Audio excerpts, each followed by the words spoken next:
না, উপদেষ্টা কলের সাথে তো এটার কোনো সম্পর্ক নেই। উপদেষ্টা তো সিলেক্টর না। আর সাকিবের ব্যাপারটা বলছি, সাকিব তো world one of the finest allrounder, এবং আমরা আশা করব সাকিব ফিট থাকবে এবং ভালো ক্রিকেট খেলবে।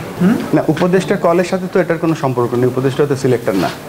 তবে এটা আমাদের যে ক্রিকেট বোর্ডের যে সিলেকশন কমিটি আছে তারা দেখবে, এবং আমাদের সিলেকশন একটা প্রসেস বা একটা সিস্টেম আছে, তারা সেটা ফলো করবে এবং সেটা আমরা রেসপেক্ট করব। আজকে আমার রোলটা একটা নতুন রোল, আজকে 30শে মে শুরু হলো। এটা একটা ছোট্ট জার্নি আছে। জার্নিটা হচ্ছে যে আমি যখন বাংলাদেশ ক্রিকেট টিম থেকে অ্যাজ এ প্লেয়ার রিটায়ার করিনি, বাট শেষ হয়ে গিয়েছিল। তারপরে গত 18 বছর আমি এই 19 বছর ধরে আমি এই ক্রিকেট উন্নয়নের কাজ করে যাচ্ছি আইসিসি এবং এসসিসিতে। তো এটা একটা নতুন হাইটের আমার জন্য বলবো যে একটা পরীক্ষা বা একটা সুযোগ। তো এই সুযোগটা আমি বাংলাদেশ ক্রিকেটের আপনাদের কাছ থেকে শত শত প্রশ্ন পেতাম যে আপনাকে ডাকা হয়, আপনি আসেন না কেন, আপনি কি সুযোগ পেলে আসবেন। সত্যিকার অর্থে এই প্রথম গত মাসে এপ্রিল মাসের শেষের দিকে আমি একটি কল পাই আমাদের ন্যাশনাল স্পোর্টস কাউন্সিল থেকে, এবং বলা হয় যে আপনাকে একটা সুযোগ দেওয়া হবে, আপনি কি সুযোগটা গ্রহণ করবেন। আমি যে আপনাদেরকে এত প্রমিস করতাম বা আমি ওয়েট করতাম একটা কলের জন্য, সেই কলটা আমি যখন পেয়ে গেছি তখন আর আমি পিছনে তাকাইনি। আমার একটাই লক্ষ্য ছিল যে কিভাবে এই কলটাকে আমি রেসপেক্ট করতে পারি।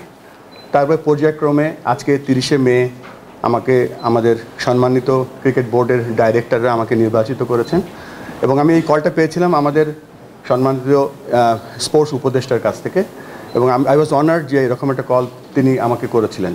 আর তার ফলশ্রুতিতে আজকে একটা বড় দায়িত্ব পেয়েছি, যে দায়িত্বটা হচ্ছে বাংলাদেশের ক্রিকেট না, ক্রিকেট ইন বাংলাদেশ। বাংলাদেশে কি ক্রিকেট আছে সেটা আমরা চেষ্টা করব আরও সামনের দিকে এগিয়ে নিয়ে যেতে। আমি বিশ্বাস করি যে 11 জন ক্রিকেট খেলে না, বাংলাদেশে সবাই ক্রিকেট খেলে। আপনারা একটা খুব গুরুত্বপূর্ণ অংশ বাংলাদেশ ক্রিকেটের উন্নয়নের জন্য এবং ক্রিকেটের সাস্টেইনেবিলিটির জন্য। তো আমি আশা করব যে আমরা একটা দল হিসেবে কাজ করব।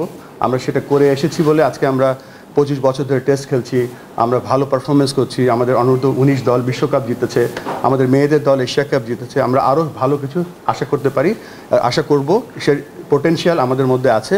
এবং এই জন্য কথাগুলো বললাম যে আমরা সকলে একটা টিম, আমরা সকলে বাংলাদেশকে সাপোর্ট করি, এবং let's work together to bring Bangladesh cricket in a different height.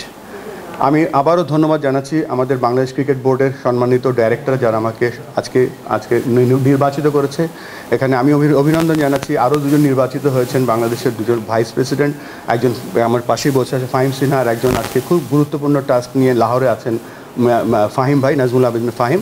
So let's, আমরা এই যে টিমটা গঠন করেছি, এই টিমের মাধ্যমে আমরা সামনের দিকে এগিয়ে যেতে চাই। That's it from me. আর কথার বাইরে কাজ করতে চাই। বেশ কিছু কাজ আমরা প্ল্যান করছি, এবং সেই কাজগুলো যেন আমরা বাস্তবায়িত করতে পারি সেই সাহায্য আপনাদের কাছে চাচ্ছি। Thank you.